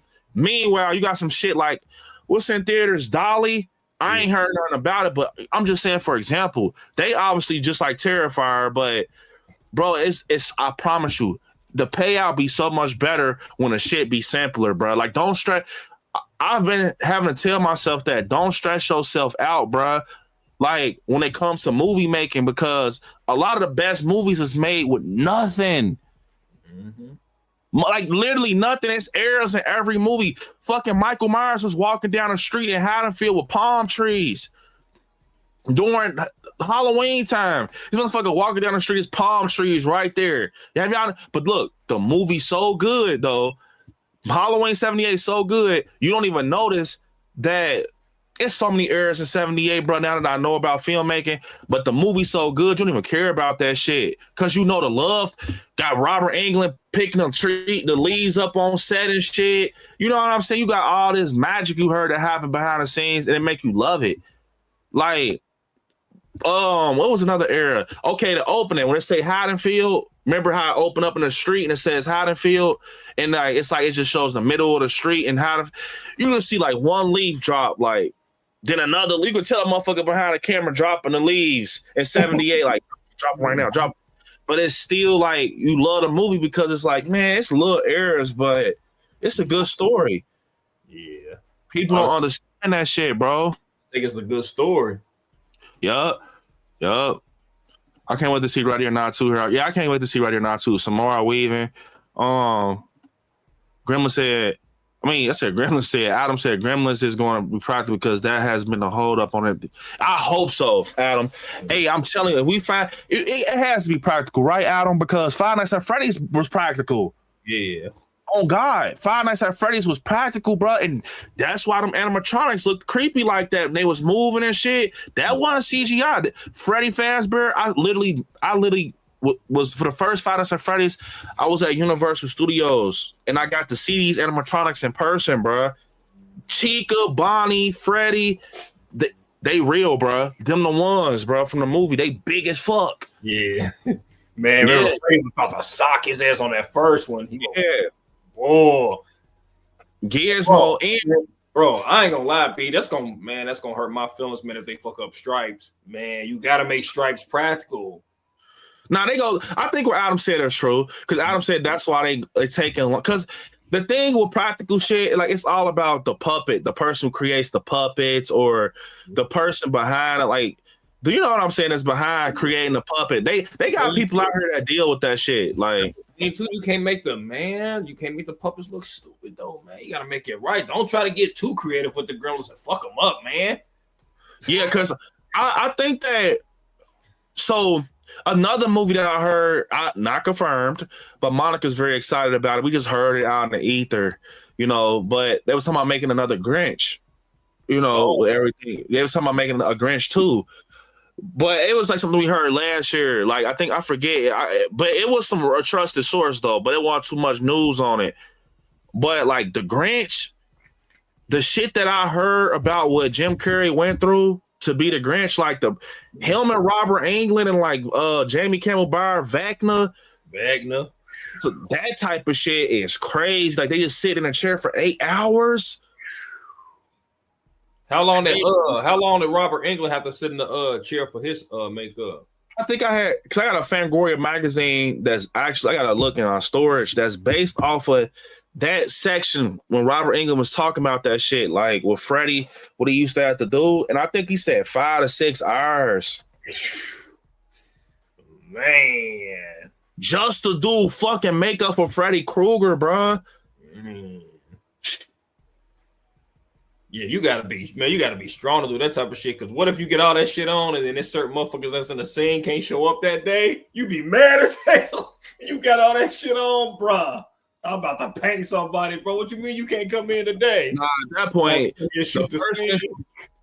I ain't gonna lie, boy. Yeah. Prim said, I hope Gremlins 3 is probably going not a ton of CGI the same with the new killer clowns that is allegedly coming. Yeah, Ryan Gosling. That's the one who, bro, I'm telling you, with killer clowns, you have to make it the same as the first one. You cannot make it too serious. Like killer clowns, you gotta make it cheesy. Yeah, that's why people love it, because it's a cheese fest. Like it's big ass clowns walking around, ice cream trucks in the background. You have to. That's what people just have to understand, man. If it ain't broke, don't fix it. Just leave it alone. Just leave it alone, bro. Just like I said, as a prime example, Jason Blum. I'm trying to make IPs under $1 million. And guess what? The whole Blumhouse gonna get shut down because you're gonna start pulling movies out that's gonna fail. B, that's why I always tell people, like, whether it's Amazon or whoever, Xbox going through that shit right now, where you got these big wigs that got their suits on and all that ain't always boots to the ground, and they got all these stupid ideas. That's when you start getting shit like that. Oh, let's make Killer Clowns a more serious movie. We don't hardly got the killer clowns in it as much. All these humans and shit, bruh. Where the killer clowns at in the movie, man? I hope they don't do no shit like that, man. I ain't hear too much. Okay, something I heard, something else that we got news on. A24 got the TV series rights for TCM, Texas Chainsaw. It's like, man, do we need that? Yeah, how they going? Honestly, bro, like, I ain't even trying to be on no bullshit. Like, I'm dead serious. Like, do we need a TCM show? I'm not watching it. I'm not gonna lie. I'm gonna tell y'all up front. I ain't watching. Like, well, do we need that, bro? Like, I honestly, like, honest to God, like, I wonder what made them be like, bro, we go just do a TCM show, bro. You know what it was? Welcome to Dairy, man. Welcome to Dairy. Man, everybody like get that money on. Like, damn, y'all see how good Welcome to Dairy did? Man, what's the happy where we can do the same thing? Get this money on real quick. B, you know how the motherfuckers be thinking? The motherfuckers with the suits on. You guys need a big IP. Who's out there? Nobody's fucking with right now. Texas Chainsaw. Write a script. Go ahead. Nah, that's what they not dead ass. That's what they do. They sit at these big long tables in these offices, and they had coffee. And I'm telling you exactly how that shit go. They had a coffee. They had a cake pops, and they sit down. Like, all right, got this big ass bulletin board, this graph chart, and like, okay, in 1998, what movies came out? Okay, that movie people seem to have a little following for it. Okay, put that one in the chamber. And who do you think will be a good writer for that? How much is he asking to write a story? Hit him up. And then they'd be like, okay, how much is he want? Okay, what about this director? What about this writer? How much is he wanting us, for example, to write a Cat's Eye Part 2? How much is he wanting? He's wanting 50,000. Get it to him. Get him on board. Yep. Start writing him up. Send him with it. I swear to God, that's how that shit work. They just sit. Is it low risk, high reward? Yeah. When we make money, is it a big IP where it has a big following? Does it have traction to it? Is it something that people are gonna like? That's exactly how they be in them long ass tables. They literally come in them big buildings and sit there, and you got Jason Blum or whoever. They come in there, motherfucker, with a clipboard, and they like, "What you got for me?" And they like, "This is what we got. Remake Halloween for the budget of $20 million, and then you get this stunt double to play Michael. He has no name to him. He's an older guy. You get him." You put him in coveralls and train him to be Michael. And then he has a name, right? Boom. That's a good writer. We got it. All right, cool. I swear, if the license one fucked up with Nightmare on Elm Street, Jason Blum would have did Nightmare on Elm Street. He said in the interview he wanted to do a Freddy Krueger movie. Bruh, I'm telling you, probably, what about Freddy? He's the next big thing. Get Freddy, Freddy Krueger. Same thing. Actresses. Get the fucking actresses. We need that all on board. Put the actresses on. See if how much does Linda Blair want? You know, and some of these actors, I'm not trying to be funny. I swear I'm not trying to be funny. Some of these actors are living their normal life now. Like, not in a bad, you know what I'm saying? Not in a bad way. Some of them just don't want to act no more. Like, you know what I'm saying? Linda Blair, she loving her pets and shit now, but she probably not asking for too much. They probably like, how much does Linda want? Just to do one cameo for 5 minutes. They're like 80,000. She's coming. Get her, book her on a flight. Let's go. Like, it's that. I swear that's how that shit go. That's gonna get asses in the seats. Yep. Yeah, that I promise you. Once you know about film, man, there's nothing special about that. It is like, but I'm talking about the like Terry said, like the suits and wigs, bro. They ain't the one who put the work in, bro. It be the. It's like, okay, it's like a chart. It's like a pyramid. Like, them like a pyramid scheme with movies. Like, not all of them. I'm not gonna say all of them, but the ones that's like in your face, bro. I swear to God, it's like you got your. Look, we gonna go from lowest to highest. You got your the ones that's on the sound stage. You got your departments that's operating with the props and shit and the attire. Then you got like your water boys type. Not, I hate to use the word water boy, but like errand runners. Like, no matter of fact, I'm gonna go to the bottom of the bottom. This is how I think it go. The people with the clipboard, and they greet the actors at the door. Here's your script. Go to section something, boom. And then you got your other ones where it's like, okay, let me measure you, how size you are. This is the department for costumes, boom, boom, boom, right? Boom. Then you got your PAs. Then you got your like your crews. You got your prop operators. You got your editors, your cameraman. You got your sound design. And then you got the uppity motherfuckers don't even come to set. They don't even come to the sound stage and visit the actors. They don't give a fuck. It's almost like the bit like Amazon, for example. You got your employees busting their ass, these warehouse workers, and then Jeff Bezos don't even come in that bitch and give a person a turkey sandwich. Yep. That's exactly how the movie come. They'll come to the premiere in a suit and a limousine, and they'll be like, "What's up, McKenna? Hey, McKenna Grace, nice to meet you. I'm glad you did this movie for us." And it's like, man, get the fuck out of here. Oh, and that's and it's like that Amazon for real. And like, if we going off of, say, like we do, like we if I was a part of like Halloween Ends, and I want to get to the higher ups, the suits and the wigs that said kill Michael off, it's a chance I can't even get to even talk. Yeah, to you don't even talk. Want to kill Michael, bro? Man, we don't know how to reach them. They just told us we gotta kill Michael off. Like, bruh, get in touch with these motherfuckers and let them know we don't want to kill Michael off. I'm telling you. Say, some of the actors like, man, I just want to get my money and yeah, it's sad. Like, I don't want to speak up because, like, just give me my bread. You know what I mean? It's sad because like the writer strike shit showed it. That highlighted all that shit. When the writer strike happened and then the actor strike and all that shit. That's when we found out like it's like a pyramid. You got the higher ups that don't give a shit, and then you got the actors that's busting their ass just trying to get their money and do their job and, you know, show their talent and put their pain in. And then you got the ones that literally comes to work with the fucking clipboard and they like, hey, here's your script, go to section such and such. And then it's all like a thread. Like, I've been learning about that shit. Like, I'm gonna just say this, y'all. There's some shit going on behind the scenes that it kind of taught me some shit, low key. Like, but like, you know what I'm saying? That's how I go, bro. It ain't like movie making is special, but like movie making is special depending on the person and the crew and the family and everything and the production. But on some real shit, bro, it ain't no like when you think of like big ass sound stages and stuff, bro. I'm telling you, bro, that shit is like point A, point B, point C. Like it's like going to school on the first day and you don't know what bail you got. I swear to God, it's like having your schedule for school and it's like, okay, where am I going? And like you got bail 2 with Mr. Smith. You're like, where the fuck is it? Then you go have this random person that go up to you and be like, hey, he's over here. You want a donut and orange while you at it? Get a donut and orange and go over there, let them measure you out. It'd be so like this. You're like, man, what the fuck? Yep. Telling you, bro. And like I tell y'all, it's the big wigs that don't have their boots on the ground that be up there setting all these signals down. And bro, they like to do that because it's almost like the thing where they want to be in the shadows. Yeah. And then use somebody else as the one that take the heat for everything. Like, all right, tell them that we're gonna kill Michael off. And now you gotta be the motherfucker that go tell the people that's doing the script, like, hey y'all, they said we gotta kill. And so you be the one get cussed out and they get to hide in the shadows and shit. Because in Amazon, they tell you, like, hey, I'm just doing what the boss told me to do, y'all.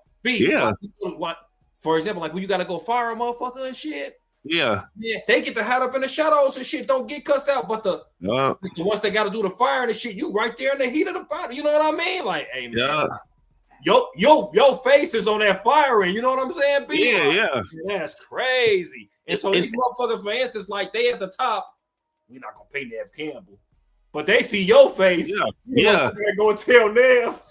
Bro, I just talked about that shit with Christopher Langdon. The dude did Freaky. So you remember from Scream 7, he was supposed to do Scream 7 originally. The dude did Freaky.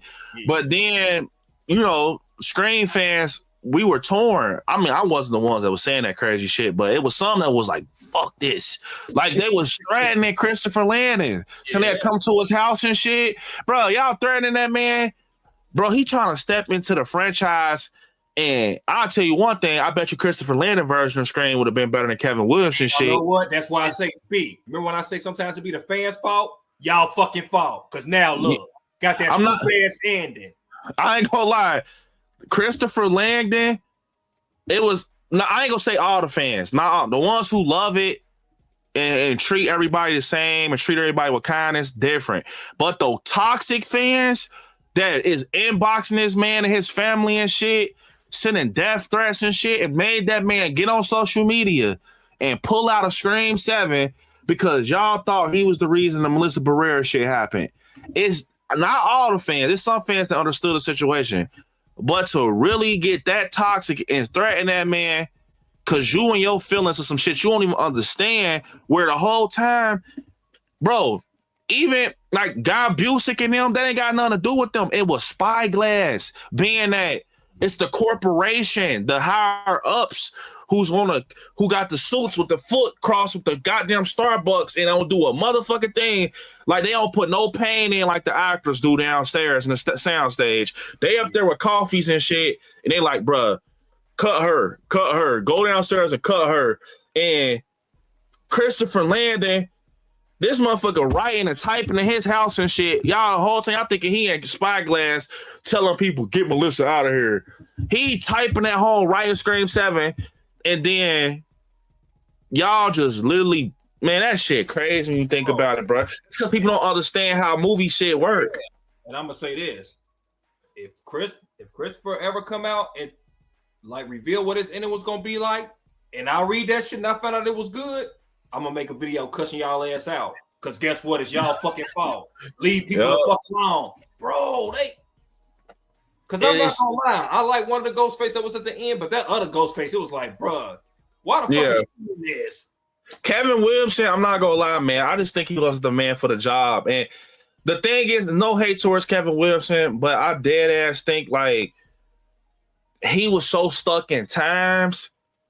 I don't even know how to say it. Not even stuck in times, but I think on paper, his whole, and no hate to him, but I think on paper that shit sounded immaculate. But when it played out on screen, bro, that shit was not good, bro. Like, I'm just keeping 100, bro. Like, it just wasn't good. Kevin, this comes from things, Terry. I got a question, bro. If you ever see this, I got a question, Kevin. Were you fucking high? Because, bro. No, I don't think he was high. I think. And you come up with, man, that's all you got for us? Just listen to it. Listen. Good. Listen to this, bro. The reason I know is because that's why I was saying. Gotta make sure shit transition well on screen. Listen to the story. And if y'all haven't seen Scream 7, step away. Give me 5 minutes because we got to end off here in a minute anyways. But look, 3, 2, 1, spoiler alert. So Scream 7, we knew the killer was Anna Camp and Marco, Ethan Embry, right? So on paper, it sounds like, okay, we got this crazed fan that had an abusive husband that looked for some type of comfort. She found comfort in the Out of Darkness book done by Sidney Prescott, and then took her husband out because the book that Sidney wrote helped her get to that point and realized, oh, I'm a good person now. My abusive husband, he's in the shitter, he's gone, he's dead. But every time I think about Sidney Prescott, it makes me think about my husband, the crazy shit that I did. So now I gotta take Sidney out to, you know what I'm saying? I gotta take Sidney out to move on from that situation. And my son has to go too, because he looks just like his dad and reminds me of his dad. And I'm gonna hire a person that was at Fallbrook Psychiatric Hospital that used to do computer tech to help me with AI to harass Sidney Prescott with a Stumacher AI face. It sounded like, oh, ooh, that's some crazy Tangled shit. And then you get on screen, and it's like, what the fuck was y'all thinking, bro? But this the thing, B.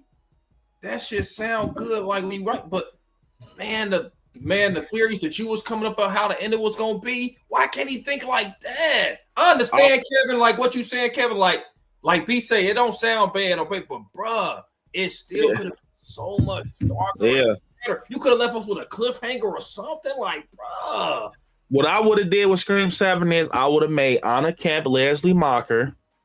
And I'm telling you, that's what I thought it was. I was hoping, because it was the reason my theory was Leslie Mocker, it was too easy. It was too easy. I'm like, bro, that's gonna be Leslie Mocker, because it make all the sense in the world. Eye for an eye. That's the whole motive. It's eye for an eye motive. You took my brother. I'm gonna try to take your daughter. You fucked my life up, I'm gonna fuck yours up. And then you can still keep the same reveal. I moved next to Sydney because I'm on her ass that much. I've been scouting a house on Indeed and Zillow for years, and I finally got to move next to your ass and spy on you and play that neighbor role. Yeah, and then you could have still even said, like, on some real shit, cut Ethan Embry out. Get his old ass out of here. I would have said Asa Garman is still Anna Camp's son. If Anna Camp is Leslie Mocker, right? Obviously, Asa Garman was Stumacher's nephew. Still keep it to the point where Asa Garman character is obsessed with Ghostface and that's Sydney. And the reason he's so obsessed with it is because he's like crazed. He's like, my uncle was a killer, bro. My uncle was these dude. Like, I'm the nephew of Stu Macher. Like, I want to hear this, right? And that's the loneliness. The loneliness bleeds through Asa Garman, Lucas' character, right? Or Luke, whatever the fuck his name was. Him. And the mom has a son that is going to college, just like Sam. Why the fuck did you randomly make Sam Rackner the fucking computer tech when you had a perfect opportunity to make Asa Garman a computer tech? Because you remember when they was in a Jeep at Little Latte and Sam Rackner, she opened the laptop and she was like, what the fuck is this doing on your screen? He was like, I was just trying to see if it, it worked. It would have hit so much different at the end when it got revealed, right? Instead of Ethan Embry, it was Asa Garman and his mama. And it was like, my son, obviously, he's going to school for computer tech. He had to help me out. Obviously, he didn't mind. Stu is his uncle. I'm his sister. And yeah, you know what I'm saying? And then she could have just said something simple like this. At the end of the day, you killed my brother. So that wipes Stu, right? That wipes him. But we're here to finish the job. We don't give a fuck about what's about to happen. I'm taking you out. As a sister, as a mom, you got to go. And it's like, right there, that whole reveal, and look, or you could have even did this. Only reveal Leslie Mocker being Ghostface. only reveal Leslie Mocker being Ghostface, right? Or look, so even if you really want to get layered in, like you could have just only made Asa Gurman be revealed as Ghostface, right? But his name, he had a fake name. His name is still Lucas.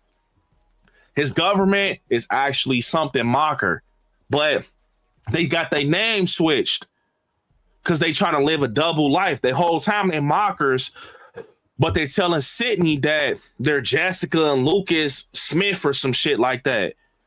And then in the end, boom, he gets killed off, right?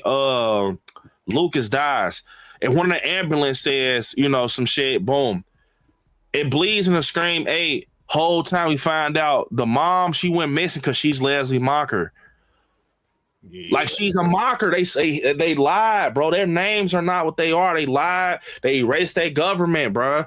And they try to, bro, why can't you do no shit like that? Why the fuck was it so like just they had an opportunity to like leave off on a cliffhanger to get you ready for like Scream 8. Like that's just the man, that's why I asked like, was you high? Like, bro, what's going on? I will say though, the best part of that reveal though, and the reason I put her like high as a ghost face, you unalive your son is crazy word. Yeah, no, I ain't gonna lie. Unalive your son is crazy.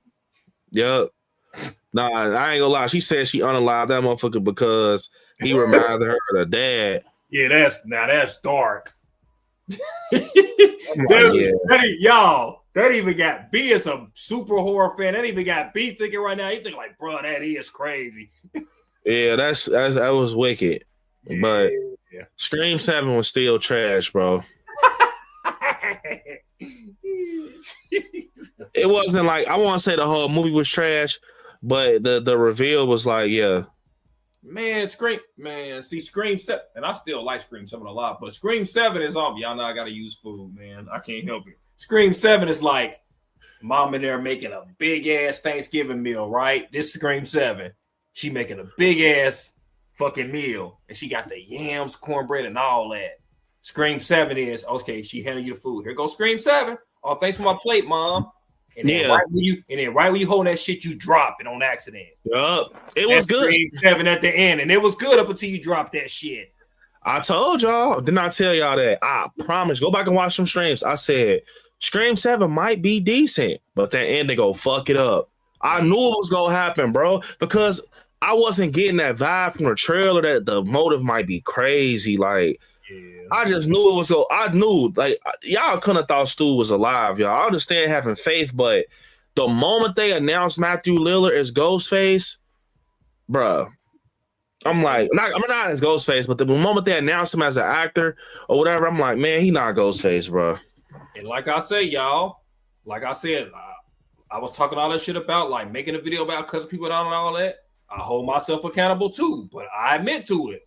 I'm the type, the big wigs, they get fans like me because they say, that stupid motherfucker Terry, we don't give a fuck how bad this reveal gonna be. We know this gonna see that 8, 9, and 10. And guess what? When Nev get gray haired and all that, guess what? My dumb ass gonna be right sitting in that theater watching Scream 28. I'm gonna be in that. So I can't talk to I hold my own self accountable. I'm one of them dumbass fans. I know it. Down there hoping for a good ass end. I ain't gonna lie. Damn, Jalissa, you still ain't seen Scream 7? We was just talking. Damn. All right. She said she still ain't seen it. Damn, Jalissa. Being high is more. You didn't hear the spoilers. Yeah. I ain't gonna lie. It was decent. It wasn't the worst. That reveal made it low, though. But. Man, it's y'all fault. We had a good writer. Man,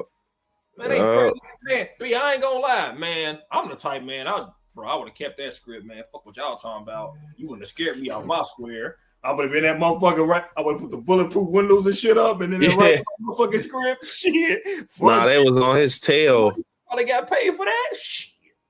Man, I'm writing script. I don't give a fuck if I write Michael Myers in this bitch. Y'all getting this Scream 7 script that I wrote. I'm gonna have Michael Myers in that motherfucker. Freddy Krueger.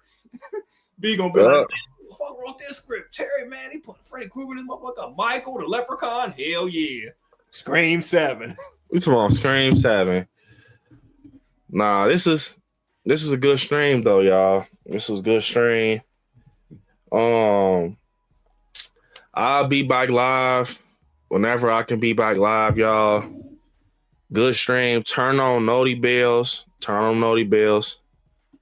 And appreciate everybody who super chatted. Appreciate the whole, Scary fam, the moderators.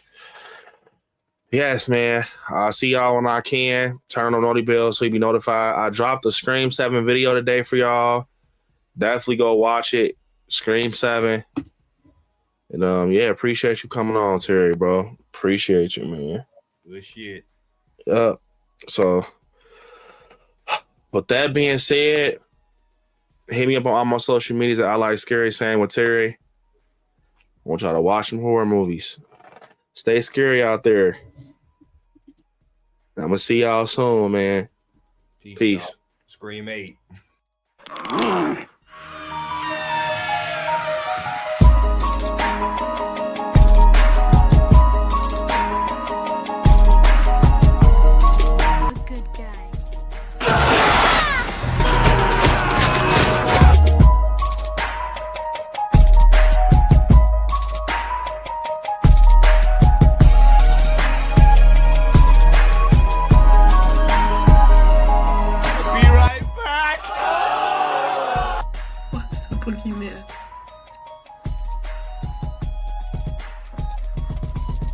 As a matter of fact, it was.